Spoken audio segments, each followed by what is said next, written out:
আমরা দর্শক জিলিপি টপ লাইন্সগুলো দেখে নিলাম, আমরা আলোচনায় ফিরতে চাই।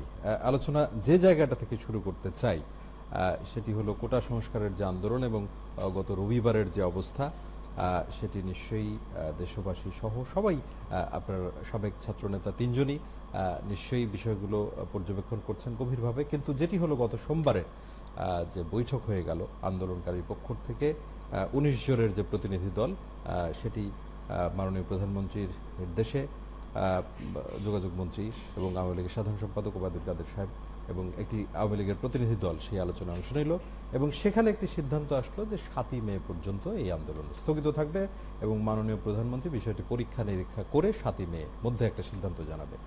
কিন্তু তারপরের যে ঘটনাটা দেখা গেল সেটি হলো যে আন্দোলনকারীরা একটি অংশ এবং যারা আলোচনায় অংশ নিয়েছিলেন তাদের কেউ কেউ আবারও কিন্তু সেখানে সংযুক্ত হয়ে যেটি হলো যে এই আন্দোলন তারা চালিয়ে যাওয়ার ঘোষণা দিল এবং যেটি বলা হচ্ছে আমাদের খবরেই ছিল যে দুইজন মন্ত্রীর মন্তব্যের প্রতিবাদে এই স্থগিতের যে ঘোষণা ছিল সেটি উইথড্র করা হলো এবং এই আন্দোলন চলতে থাকবে। এখন যদি জনাব বদিউজ্জামান সোহাগ, আপনাকে দিয়ে শুরু করি, সাবেক ছাত্রলীগ সভাপতি, কি হলো আসলে বিষয়টা আপনার কাছে পরিষ্কার করুন। না, দেখুন, আসলে এই আন্দোলনকারীরা যেভাবে বহু বিভক্ত হয়েছে,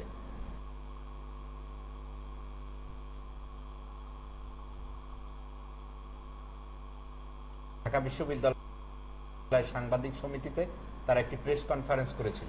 পরে সেই সময় আমরা জানি যে শহীদুল্লাহ হলের দুইজন ছাত্র সেই সময় আহত হয়েছিল এবং আহত হওয়ার পরে আমরা দেখেছি তাদের রাজনৈতিক পরিচয় ছিল। একজন ছিল জাতীয়তাবাদী ছাত্র দলের নেতা ছিল, হ্যাঁ, থেকে তারা কিভাবে কলকাঠি নেড়েছিল এবং ভুয়া বাদী সাজিয়ে আমাদের ৯ জনকে সেদিন আসামি করে শাহবাগ থানায় মামলা দেওয়া হয়েছে।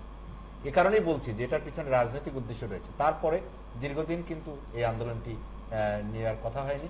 ২০১৩ সালে যখন গণজাগরণ মঞ্চ শুরু হয়, সেই গণজাগরণ মঞ্চের আন্দোলন সমাপ্তির পথে একদিন হঠাৎ করে দেখলাম যে এই শাহবাগে এই কোটা বিরোধী আন্দোলন শুরু করলো এবং তারা গণজাগরণ মঞ্চের কিছু কর্মীরা এই শাহবাগের নাম দিয়েছিল প্রজন্ম চত্বর। ঠিক তেমনি ভাবে এই রাজনৈতিক উদ্দেশ্যে তারা আবার এখানকার নাম দিল যেটা মেধা চত্বর। তখনও কিন্তু এই সংঘাত বা বিভিন্ন ধরনের অনেক ঘটনার পরে মুক্তিযোদ্ধার সন্তানদের ক্যাম্পাসে কয়েকটি প্রসেশন হয় এবং তারপরে তারা আবার গর্তে ঢুকে যায়। আজকে আমরা দেখলাম যে আবারও তারা এই আন্দোলনটি করছে এবং দীর্ঘ এই 14 বছরে, আমি বলছি 2004 থেকে 2018 সাল পর্যন্ত এই 14 বছরে এই আন্দোলন কিছুটা জনপ্রিয়তা পেয়েছে এবং এই যে রাজনৈতিক গোষ্ঠী তারা সফল হয়েছে, তারা কতিপয় আমাদের শিক্ষার্থীদেরকে তারা ব্রেন ওয়াশ করতে তারা কিছুটা সক্ষম হয়েছে। যাই হোক, এই জায়গাটায় আমার একটা প্রশ্ন আছে, সেটি হলো রোববারের যে বৈঠকটি হলো, আপনি যেমনটি বলছিলেন যে পুরোটাই যদি রাজনৈতিকভাবে আপনি দেখেন এই আন্দোলনের কথা, বিশেষভাবে আমি আগের আন্দোলন যদি বাদও দেই, এই রোববারের যে পরবর্তীকালে যে সোমবারের যে বৈঠক, সেটিতে তো মাননীয় প্রধানমন্ত্রীর যে নির্দেশ, সেটি তাদের দাবিকে একদম অযৌক্তিক তো মনে করা হচ্ছে। কি সরকারের পক্ষ থেকে এই আন্দোলনকারীদেরকে আশ্বস্ত করা হয়েছে এবং এই দাবির যে যৌক্তিক পর্যায়টি তৈরি হয়েছে সেক্ষেত্রে সরকারের পক্ষ থেকে তাদেরকে আশ্বস্ত করা হয়েছে এবং এটি যে এই যে কোটা একটি রিফর্ম করার যে একটি প্রক্রিয়া সেটি কিন্তু শুরু হয়ে গেছে। কিন্তু তারপরেও যারা এই আন্দোলনকে চালিয়ে যেতে চায়, যারা এই আন্দোলনের নামে ঢাকা বিশ্ববিদ্যালয়ের উপাচার্যের বাড়িতে সহিংসতা চালিয়েছে, নিশ্চয়ই তাদের রাজনৈতিক উদ্দেশ্য রয়েছে। অতএব এবং কেন তাদের সেই রাজনৈতিক উদ্দেশ্য রয়েছে সেই বিষয়ে আমি বলতে চাই যে আপনারা জানেন যে আমাদের যে এই যে কোটার যে ডিস্ট্রিবিউশনটা রয়েছে সেখানে মেধা কোটা রয়েছে ৪৫%, নারী কোটা রয়েছে 10%, জেলা কোটা 10%, মুক্তিযোদ্ধাদের 30% এবং ক্ষুদ্র নৃগোষ্ঠী 5% এবং প্রতিবন্ধীদের 1%। এখন আপনি আসেন যে এখানে আপনি এই কোটা পদ্ধতি যেভাবে চালু হয়েছে, যে সংবিধানের যে আমাদের ২৯(৩) ক ধারাতে বলা হয়েছে যে অনগ্রসর অংশকে, আমাদের সমাজের অনগ্রসর অংশকে এগিয়ে সামনের দিকে এগিয়ে নেওয়ার জন্য বা তাদের প্রতিনিধি যাতে তারা অনগ্রসর অংশ যাতে আমাদের অগ্রসর হতে পারে, প্রজাতন্ত্রের কর্মে যাতে উপযুক্ত প্রতিনিধিত্ব লাভ করতে পারে, সেই কারণেই কিন্তু এটি সংবিধানের সেই ধারা বলেই কিন্তু এই কোটা প্রথা চালু হয়েছে। এবার আসুন যে এই যে কোঠা প্রথা, আপনি নারী কোঠা আপনি কিভাবে বাদ দিবেন? যে এই নারী কোঠা থাকার শোক ভাই, কারণে এই বিষয়গুলো নিশ্চয়ই আপনার কাছে আসবো। আমরা একটু শরীফ ভাইকে শুনে নিই। শরীফ ভাই, যেটি আমরা সর্বস্কার নিয়ে সরকারের যে সিদ্ধান্ত সেটি 7ই মের মধ্যে জানানো হবে একটি বিষয়, আর দ্বিতীয় হচ্ছে যে সোমবারের বৈঠকের যে সিদ্ধান্ত সেটি সরকারের বক্তব্য। অন্য যারা কথা বলছেন এই বিষয় নিয়ে সেটি যার যার নিজস্ব। আবারও চলমান থাকলো, আপনার পর্যবেক্ষণটা শুনতে চাই। আপনাকে ধন্যবাদ জানাই, দর্শক শ্রোতাদেরকে ধন্যবাদ জানাই। এই আন্দোলনটি একটা এই সময়কালে বাংলাদেশের বিভিন্ন জায়গায় যেভাবে ছড়িয়ে পড়ছে এবং তার আমার মনে হয় যে অনুপ্রবেশকারী তারা কিনা সেটি সরকারকে ভেবে দেখা উচিত। এবং আজকে এই ইস্যুটিকে আবার যেভাবে নতুন করে গতকালকে পরিস্থিতি স্বাভাবিক, অনেকটাই স্বাভাবিক ছিল, আজকে আবার তারা যে রাস্তায় নেমে আসলো, এর পেছনে মন্ত্রীদের উস্কানি প্রধানত দায়ী বলে আমি মনে করি। না, এই জায়গায় শরীফ ভাই আপনার কাছে একদম সম্পর্কে একটা প্রশ্ন করি। সেটি হলো, আপনি কি একান্তই মনে করছেন যে এই দুই মন্ত্রীর বক্তব্য সেটি একমাত্র কারণ আন্দোলন পুনরায় চলমান থাকার জন্য, না কোনো রাজনীতি এর মধ্যে আছে? এই ধরনের একটি আন্দোলন, এত বড় একটি আন্দোলন, এর মধ্যে রাজনৈতিক কর্মীদের সম্পৃক্ত থাকা অসম্ভব কিছু না, এবং অসংখ্য রাজনৈতিক কর্মী তার সাথে আছে। কিন্তু এখন পর্যন্ত আমরা যেটা দেখছি তাতে এই আন্দোলনটি, আপনার যদি খেয়াল করেন, এর আগে তারা অনেকগুলো অহিংস কর্মসূচি পালন করেছে। আপনার খেয়াল আছে যে নিশ্চয়ই। তারা পুলিশকে ফুল দিয়েছে, তারা সার্টিফিকেট গলায় ঝুলিয়ে রাস্তা ঝাড়ু দিয়েছে ইত্যাদি। এবং সেটা কিন্তু এরা করেনি, সেটা করেছে যারা 35 আন্দোলন করতেছে, যে তাদের চাকরিতে প্রবেশের বয়সীমা 35 করতেছে। এরা শাহবাগে করে নাই। সেদিন যে বিক্ষোভটি, সেখান থেকে কিন্তু তারা সেখানে পুলিশকে তারা ফুল দিয়েছে। ফুল দিয়েছে। সুতরাং ঠিক আছে। সেই জায়গাটায় আমার মনে হয় যে তাদেরকে ওই সময় যদি তাদেরকে আলোচনায় ডাকা হতো, অর্থাৎ তাহলে যে পরিস্থিতি আলোচনাটা সেই জায়গাটায় সোমবারে যেত। হলো সেটি দ্বিতীয় আগে কেন জায়গাটি হলো না? হচ্ছে যে গতকালকে আমাদের একজন মন্ত্রী, তিনি আমাদের সংগঠনের একসময় সভাপতি ছিলেন, তিনি যে বক্তব্যটি দিয়েছেন এটি খুবই আপত্তিকর। কারণ এই আন্দোলনটিকে আমি কোটা বাতিলের আন্দোলন সমর্থন করি না, আমি কোটা সংস্কারের আন্দোলন, আমি কোটা সংস্কার হওয়া উচিত সেটি মনে করি। কেন মনে করি তার জন্য আমার কাছে কতগুলো বক্তব্য রয়েছে। আমরা খুশি হতাম যখন আমরা দেখলাম যে বাংলাদেশের মুক্তিযুদ্ধে অবদান রাখার জন্য যে বিদেশিদেরকে আমরা ক্রেস্ট দিয়েছিলাম, তখন সেই ক্রেস্টে সোনা না দিয়ে সেখানে ভেজাল উপকরণ দিয়ে বাংলাদেশের মুক্তিযুদ্ধকে সেই সময় এই যে বিদেশিরা অবদান রেখেছিলেন, যাদেরকে আমরা সম্মানিত করেছিলাম, তারাও কিন্তু এক একজন মুক্তিযোদ্ধা। সুতরাং তাদেরকে আমরা যে অসম্মানটি করলাম, এই মন্ত্রীরা যদি সেই সময় সোচ্চার হতেন, তাহলে ওই জায়গাটায় আমাদের এই যে ইমেজ নষ্ট হলো সেটি হতো না। আজকে কোটা সংস্কারের যে আন্দোলন, আমার আন্দোলনকারীদের বিষয়ে আমার মনে হয় যে সরকারের পক্ষ থেকে একটি সময় চাওয়া হয়েছে। আন্দোলন ধারাবাহিকতা রক্ষার ক্ষেত্রে আপনার প্রতিদিন যে কর্মসূচি থাকতে হবে সেটি আমি মনে করি না, এটি একটি কৌশল। আমার মনে হয় যে আন্দোলনকারীদের মধ্যে যদি সেই ধরনের কোনো উস্কানিমূলক তৎপরতা কেউ চালায়, সেটিও তাদেরকে খেয়াল রাখতে হবে। শরীফ ভাই, একটা বিষয় আমি খুব পরিষ্কার করে জানতে চাই, সেটি হলো যে আপনি যেমনটি বলছিলেন যে কোটার যে বিষয়টা, সেটি কিন্তু একটা পর্যবেক্ষণের বিষয় আছে, আলোচনার বিষয় আছে, সিদ্ধান্তের বিষয় আছে। কারণ আমরা ইতিমধ্যেই দেখলাম যে মুক্তিযোদ্ধা এবং মুক্তিযোদ্ধার সন্তানেরা তারা কিন্তু আবার বিক্ষোভ করছে যে তাদের কোটা যদি বাতিল হয়। এইভাবে যদি আমরা জেলা কোটা যেটা আছে বা নারী কোটা, সেটি নিয়েও যদি ভিন্ন ভিন্ন আন্দোলন হয়, সেটি তো একটা আলোচনার এই বিষয়। জায়গাটা আপনাকে সেটি কিন্তু দাবি মেনে না নেওয়া পর্যন্ত আন্দোলন চলবে। এই জায়গাটায় থাকাটা কি ঠিক এখানে মনে করেন? যৌক্তিকতার বিষয়টি আপনি দেখেন যে বাংলাদেশে কর্মবাজারে প্রতি বছর 27 লাখ শিক্ষার্থী, এটি হচ্ছে পরিসংখ্যান ব্যুরোর তথ্য আমি আপনাকে দিচ্ছি। প্রতি বছর কর্মবাজারে আসেন 27 লাখ শিক্ষার্থী, এর মধ্যে চাকরি পায় 2,80,000 সরকারি এবং বেসরকারি পর্যায়ে। এর বাইরে যে প্রায় 24 লাখ শিক্ষার্থী তারা বেকার থাকে। একই সাথে আমি মনে করিয়ে দিচ্ছি যে বাংলাদেশ পরিসংখ্যান ব্যুরোর তথ্য হলো যে প্রতি বছর 47% স্নাতকোত্তর শিক্ষার্থী তারা চাকরি পায় না। সুতরাং তার মানে বিশাল একটা অংশ তারা কর্মসংস্থানের জায়গায় যাচ্ছে না। আবার চাকরির ক্ষেত্রে এই সংকটটা শুধুমাত্র কোটার কারণে যে আজকে ঘনীভূত হয়েছে তা না, চাকরির ক্ষেত্রে এর বাইরে আরো কতগুলো যে ঘুষ, নিয়োগ বাণিজ্য এবং চাকরিতে অংশগ্রহণের ক্ষেত্রে যে ঘুষের যে পরিমাণটা, এই যে শিক্ষার্থীরা বেকার থাকছে তার অন্যতম একটি কারণ কিন্তু তার ওই ঘুষ দিয়ে চাকরিটি কিনে নেওয়ার ওই সামর্থ্য তার নেই।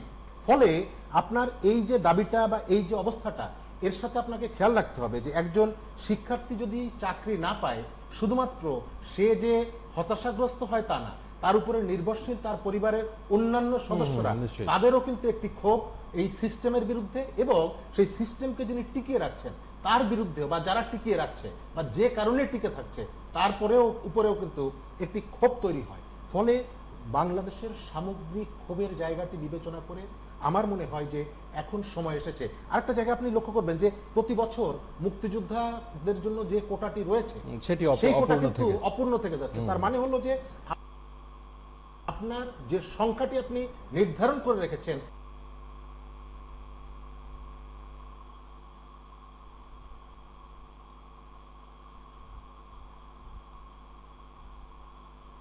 বললেন যে তা যদি বিএনপি ক্ষমতায় যায় তাহলে সকল কোটা সামনে বসে আছেন সকলকে। কোটা সংস্কার প্রশ্নে এখন প্রায় সারা দেশে উত্তাল, সারা দেশের ছাত্র সমাজ। গত 2 দিন অনেক নাটকীয়তার মধ্যে দিয়ে আজকে পর্যন্ত আমরা অনেক কিছু দেখলাম, যেখানে শাহবাগের থেকে টিএসসি এবং টিএসসির গোটা অঞ্চল সারা রাত এই ছাত্র সমাজ তাদের আন্দোলন এবং আন্দোলনের মধ্যে ছাত্র সমাজকে আবার নিগৃহীত হতে হয়েছে কোনো কোনো চিহ্নিত মহল দ্বারা। এই যে এত নাটকীয়তার মধ্যে দিয়ে রক্তপাত হয়েছে, কারো চোখ অন্ধ হয়েছে, কারো শরীরে গুলিবিদ্ধ হয়েছে, সারা রাত আমার বোনেরা, ছোট বোনরা, তারা তাদের হল থেকে বের হয়ে এসেছে এবং তারা সেখানে আন্দোলন করেছে কোটার পক্ষে, কোটার বিপক্ষে। এই যে রাত করে যারা বের হয়ে আসলো, বিশেষ করে আমি মহিলাদের ক্ষেত্রে বলছি, এটা কিন্তু ঐতিহাসিক একটা ব্যাপার বাংলাদেশের। এবং পরবর্তীকালে ইতিহাসে মাননীয় উপাচার্য আমি কথা বলি, মারা গেছে সেই কথা বলেই কিন্তু তাদেরকে বের করে আনা হয়। সোহাগ ভাই এবং পিঙ্কু ভাই, আমি যদি একটি নতুন খবর আমাদের বার্তা কক্ষ থেকে যেটি খবরটি আসলো, যে কোটা সংস্কার আন্দোলনে যোগ দিয়েছে হ্যাকাররা, রাষ্ট্রপতি, প্রধানমন্ত্রী এবং স্বরাষ্ট্র মন্ত্রণালয় সহ 5টি সরকারি ওয়েবসাইট ইতিমধ্যে হ্যাকড হয়েছে এবং সেখানে সেই শাহবাগের আলোচিত প্রতিবাদীর ছবি দেওয়া হচ্ছে এবং বলা হচ্ছে যারা এই অ্যানালিস্ট রয়েছে তারা বলছেন এটি বর্তমান প্রেক্ষাপটে একটি বড় ধরনের আক্রমণ এবং এই ধরনের সাইবার আন্দোলন বাংলাদেশে এর আগে হয়নি। পিঙ্কু ভাই, এই বিষয়টি খুব গুরুত্বপূর্ণ। এটা আসবেন যেটা বলছিলাম, এটা সেটা জড়িত সবকিছুই। আপনি রাতের অন্ধকারে যারা এভাবে মা বোনেরা বের হয়ে আসলো, তাদের ইন্টেনশনালি বের হয়ে আসছে যে আমরা কেন লেখাপড়া করে কেন চাকরি পাবো না, একটা বিশেষ গোষ্ঠী কেন তারাই শুধু চাকরির ক্ষেত্রে অগ্রগামী থাকবে। সেটি একদম মধ্যরাতেই ওইরকম ভাবে এবং পরবর্তীকালে উপাচার্য মহোদয়ের বাসভবন ভাঙচুর, সেটিও খুব সুখকর কি আপনার? না, অবশ্যই না। আপনার উপাচার্যের বাসভবন কারা ভেঙেছে, তার বাড়িতে কারা হামলা করেছে, এটা কিন্তু একটা বিরাট প্রশ্নবিদ্ধ বিষয় হয়ে দাঁড়িয়েছে। কারণ যখন রাজনৈতিক দলগুলি এবং কোনো চিহ্নিত রাজনৈতিক দল এবং তাদের যারা ছাত্র সংগঠন, তারা যখন রাতের অন্ধকারে বিভিন্ন রকম অস্ত্রশস্ত্র সজ্জিত হয়ে তারা যখন এই আন্দোলন দমন করার জন্য তারা যখন পেশি শক্তি প্রয়োগ করেছে, এটা কিন্তু আপনি সামাজিক যোগাযোগ মাধ্যম থেকে শুরু করে পত্রপত্রিকা বিভিন্নভাবে কিন্তু সারা দেশ কিন্তু এখন জানে। এটা কিন্তু এখন কি অস্বীকার করার কোনো পথ নেই। অতএব বিএনপির যে আজকে বক্তব্য, সেটি জি আমি সেই বিষয়ে আন্দোলন দমন করতে গিয়ে, দমন করার জন্য আপনি যখন আপনার বিশেষ বাহিনীকে কিংবা বিশেষ আপনার সংগঠনকে আপনি এখানে লেলিয়ে দিবেন কিংবা তাদেরকে আপনি উস্কানি দিবেন, তখন কিন্তু রাজনীতির প্রশ্নটা এসে যায়।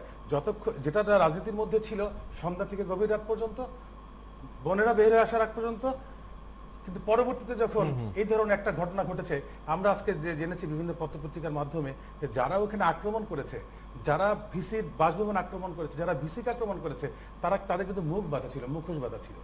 এই যে একটা পরিকল্পিত মুখোশ বেঁধে যেতে হবে, এই যে একটা পরিকল্পিত বিষয়, এখানে কিন্তু ভাবনার বিষয় আছে যে কারা এটা করলো। এখন আপনি দেখেন গতকালকে কিন্তু দুইজন মন্ত্রীর সাথে কিন্তু এখান থেকে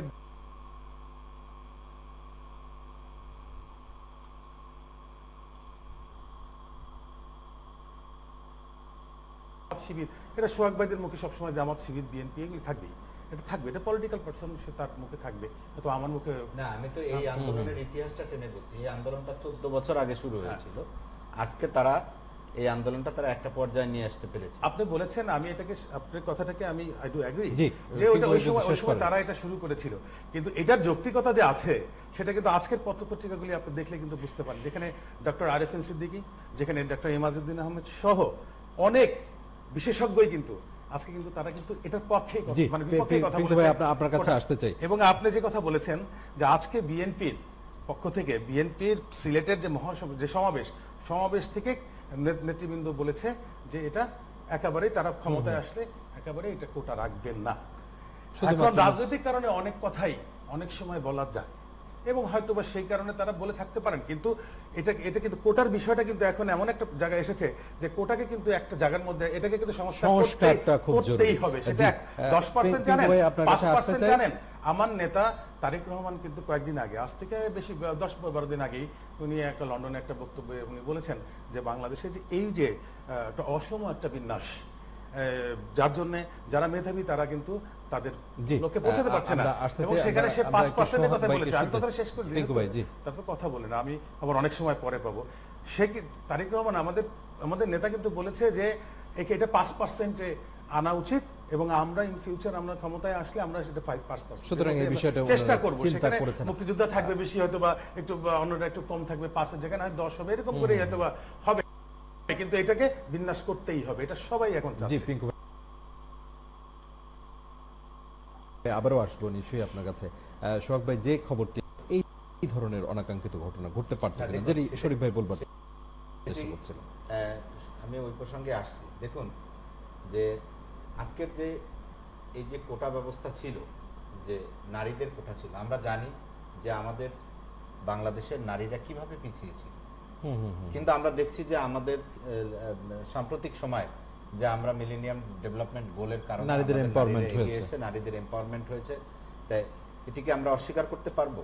আমরা কি চাই যে নারীরা পিছিয়ে যাক, যে বাংলাদেশ আবার আজকে বাংলাদেশ, আমরা যদি বলি যে লাস্ট 9 বছরে যে $543 আমাদের মাথাপিছু আয় ছিল, সেখান থেকে আজকে $1730 এসেছে, তা আমরা কি সেই পিছনে ফিরে যেতে চাই? নিশ্চয়ই চাই না। আজকে দেখুন যে ক্ষুদ্র নৃতাত্ত্বিক গোষ্ঠী যারা, তারা আজকে লেখাপড়া শিখে এগিয়ে এসেছে। একসময় পাহাড়ে যে অশান্তি ছিল, যে যুদ্ধ ছিল, আমরা কি সেই দিকে ফিরে যেতে চাই? নিশ্চয়ই আমরা চাই না। আজকে প্রতিবন্ধীদেরকে কি আমরা পিছনে সুতরাং সংস্কারের বিষয়টা রয়েছে, পারবো না। আজকে দেখুন মুক্তিযোদ্ধাদের কথাই যদি বলি, যে আমরা জানি যে এই কোনো কোঠাতেই হাত দেওয়া সম্ভব নয়। জেলা কোটা দরকার আছে, কারণ যদি জেলা কোটা না থাকে তাহলে আমি বাগেরহাট জেলার মানুষ, নিশ্চয়ই আমার জেলার কোটা দরকার আছে। যদি জেলা কোটা না থাকে তাহলে ঢাকা, কুমিল্লা বা ময়মনসিংহ, এই ধরনের যে সকল জেলায় শিক্ষা প্রতিষ্ঠানগুলো রয়েছে, উন্নত মানের শিক্ষা প্রতিষ্ঠান রয়েছে, সেই সকল জেলা, অর্থাৎ এটা রিভিউ করার জন্য একটা সময়ের দরকার আছে। দেখুন এই বিষয়টা নিয়ে, এই বিষয়টা কি শঙ্কার জায়গা তৈরি করছে? আমি একটু আসছি, আমাদের সময় খুব কম। সোহাগ ভাই, এই জায়গাটা যদি আপনি, জায়গাটা আসছে মুক্তিযুদ্ধের কোঠা। দেখুন সেক্ষেত্রে কিন্তু সরকার ইতিমধ্যে বলেছেন যে যদি মুক্তিযুদ্ধের কোঠা পূরণ না হয় তাহলে কিন্তু মেধা তালিকা থেকে সেই জায়গাটা পূরণ করা হবে। কেন মুক্তি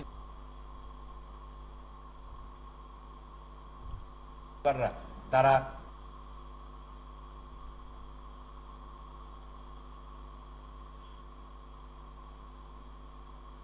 এবং পিঙ্কু ভাই যেটা বলছেন যে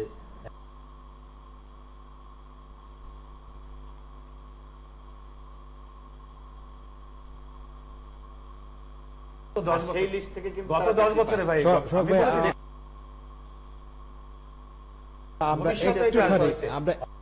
অতএব শিক্ষার্থীদেরকে আস্থা রাখা উচিত। বাংলাদেশ যে গতিতে আজকে এগিয়ে এসেছে, বাংলাদেশে যেভাবে আজকে পরিচ্ছন্নভাবে এই যে পাবলিক সার্ভিস পরীক্ষাগুলো হচ্ছে, এতে সরকারের প্রতি আস্থা রাখা উচিত। আজকে তারা এই ধরনের উস্কানিতে পড়ে আজকে তারা এভাবে যে চলছে, আর দেখুন শরীফ ভাই যে কথাটি বলেছেন যে বেকারত্বের হার বাড়ছে, বেকারত্ব নাই কোথায়? আজকে ইউরোপ আমেরিকাতে, আজকে দেখুন আমেরিকাতে আজকে বিশ্ব মন্দার কারণে আমেরিকাতে হাজার হাজার তরুণরা, লক্ষ লক্ষ সোহাগ তরুণরা ভাই, তারা আমরা আজকে একটা চাকরিচ্যুত বিরতি নিতে হচ্ছেন। চাই। কিন্তু বাংলাদেশে আজকে দেখুন নতুন কর্মসংস্থানের সৃষ্টি।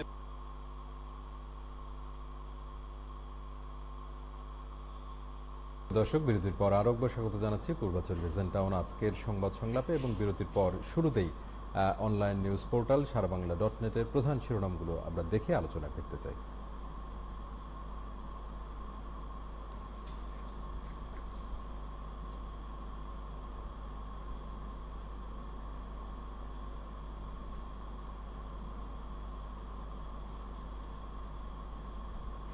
যেটি আমরা দেখতে পাচ্ছি, হাসপাতালে গিয়ে আহতদের খোঁজ খবর নিলেন ঢাকা বিশ্ববিদ্যালয়ের ভিসি, অবৈধ ছাপাখানায় বিখ্যাত লেখকদের নকল বই, আরও কিছু আছে। আমি যদি একটুখানি বলি যে সকাল সন্ধ্যা শান্তিপূর্ণ অবরোধ চলবে, আন্দোলনকারীদের মতলব নিয়ে প্রশ্ন তুললেন এইচটি ইমাম, হাসপাতালে গিয়ে আহতদের, যেটি আমি বলেছি, কোটা সংস্কারের মত অর্থমন্ত্রীর, তবে বাজেটের পর, এরকম নানান খবরই আসলে সারাবাংলা.net এ ছিল।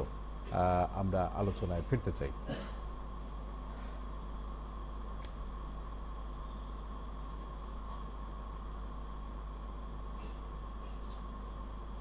জি, শরীফুজ্জামান শরীফ ভাই, আপনার কাছে আসতে চাই, যেটি আমরা একদম বিরতির আগেই যে খবরটি একদম বার্তা কক্ষ থেকে দেওয়া হলো, সেটিকে নিয়ে আপনি যদি খুব সংক্ষেপে এই আলোচনাটা আমরা শেষ করতে চাই, যে রাষ্ট্রপতি, প্রধানমন্ত্রী এবং স্বরাষ্ট্র মন্ত্রণালয়ের 5 সরকারি ওয়েবসাইট হ্যাক।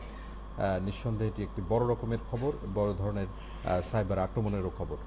শরীফ ভাই, এই জায়গাটায় আমি আগেই যেটি বলেছিলাম, এই আন্দোলনকে ভিন্ন খাতে নিয়ে যাওয়ার জন্য নানা রকমের চেষ্টা হচ্ছে, এবং সেই বিষয়ে যারা আন্দোলনকে পরিচালনা করছেন তাদেরকে খুবই সতর্ক থাকা দরকার।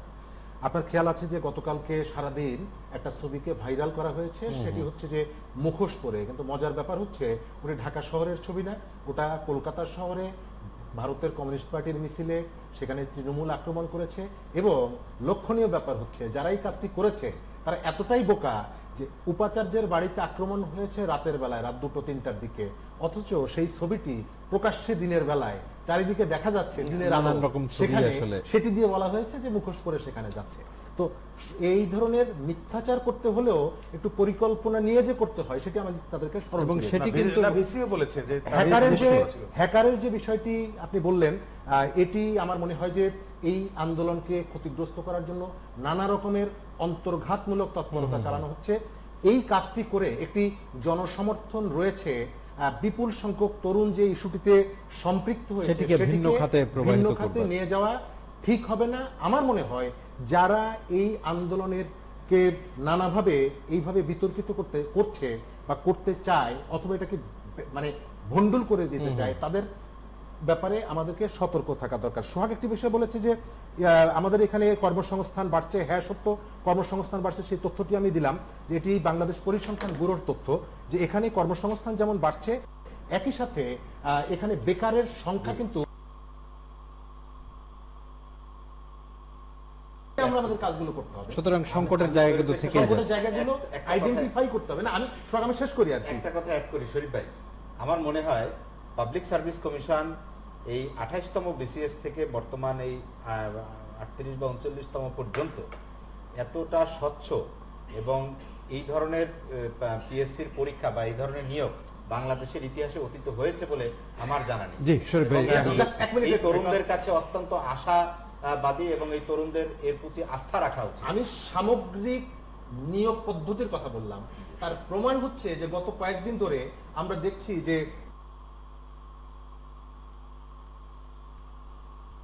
কথা রাখবেন। জি, পিঙ্কু ভাই, আমরা এই আলোচনা খুব সংক্ষেপে। কথার খুব মিল আছে। আপনারা একদিকে বলছেন যে কোনো কোটাই রাখবেন না, আবার কেউ কেউ বলছেন যে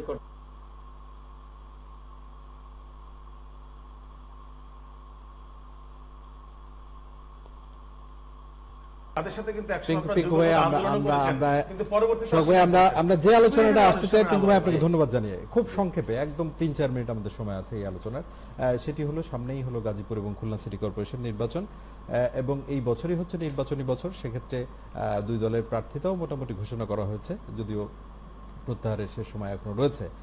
সবকিছু মিলিয়ে এবং এই সংকট, বর্তমান সংকট সব মিলিয়ে এই দুইটি সিটি কর্পোরেশন নির্বাচন এবং সামনের যে সিটি নির্বাচনগুলো রয়েছে সব মিলিয়ে জাতীয় সংসদ নির্বাচন, সরকার কি অবস্থায় আছে সেটি আপনার কাছ থেকে জানতে চাই।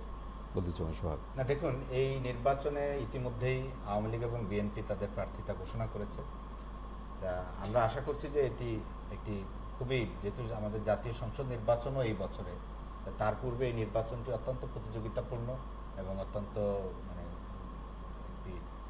ফ্রি অ্যান্ড ফেয়ার একটা ইলেকশন হবে, যেটি আমরা দেখেছি যে কুমিল্লা বা আমাদের সাম্প্রতিক সময়ে যে আমরা উপনির্বাচন দেখলাম, সেই নির্বাচনগুলো আমার যে প্রতিফলন দেখতে পাচ্ছি, যেমন গাইবান্ধাতে আমরা হেরেছি, রংপুরে কুমিল্লাতে হেরেছি, আমরা রংপুরে আমরা হেরেছি, রংপুরে জাতীয় পার্টি, আমরা ব্রাহ্মণবাড়িয়াতে আমরা জিতেছি। আমরা আশা করছি যে এটি একটি সংসদ নির্বাচনের পূর্বে নির্বাচনটি অত্যন্ত প্রতিযোগিতাপূর্ণ হবে এবং এক্ষেত্রে আমরা আশাবাদী যে আসলে একটা জাতীয় নির্বাচনের দিকে সব দল এগিয়ে আসবে এবং সব দলের মধ্যে একটা নির্বাচনের মুখে একটা উৎসব। জি সোহাগ ভাই, একদমই সময় নেই, আমরা শরীফুজ্জামান শরীফ শুধু ছোট্ট করে এই সিটি কর্পোরেশন নির্বাচন আমরা চাই যে জনমতের যথাযথ প্রতিফলন হবে। আর তার থেকে সিটি কর্পোরেশনের কথা শুনলে আমার হাসি পায় এই কারণে যে যাদেরকে আমরা ভোট দিচ্ছি তারা মেয়র হওয়ার পরে পুরো সময়টা একবার আপনি তাকে সাসপেন্ড করছেন, আবার তিনি কষ্ট করে ফিরে আসছেন, আবার সাসপেন্ড করছেন। এই যে চোর পুলিশ খেলা, সরকারের নীতিগতভাবে সিদ্ধান্ত নিতে হবে যে আমার দলের বাইরেও যদি কেউ নির্বাচিত হয় তাকে আমি সহযোগিতা করব, এবং সেখানে বিএনপি অংশও নিচ্ছে, এটাই কিন্তু খুব মজার।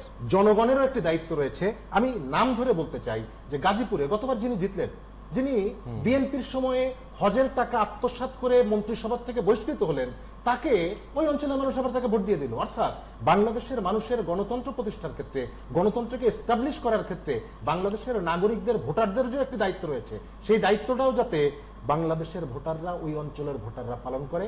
সরকারের দায়িত্ব হচ্ছে যে যিনি জিতবেন তার দলের না হলেও তাকে সহযোগিতা করা, আর ভোটারদের দায়িত্ব হচ্ছে এই ধরনের চিহ্নিত যারা অপরাধের সাথে যুক্ত, দল থেকে সিল মেরে দেওয়া হয়েছে যে অপরাধী, তাদেরকে যেন আমরা নির্বাচিত না করি। আমরা পিঙ্কু ভাইয়ের মন্তব্য খুব সংক্ষেপে 2 মিনিটে যদি শেষ করেন। আমি মনে করি যে সিটি কর্পোরেশন নির্বাচন এটা কোনোভাবেই আওয়ামী লীগের আমলে অন্তত ফেয়ার হওয়ার সুযোগ আমি দেখি না। যত কথাই বলুক না কেন, সিটি কর্পোরেশন না, কোনো নির্বাচনই আসলে ফেয়ার হয় নাই, কারণ এদেশের মানুষ তো মুখে কথা বলতে সাহস পায় না। তাহলে বিএনপির কথা বলতে দেন না প্লিজ।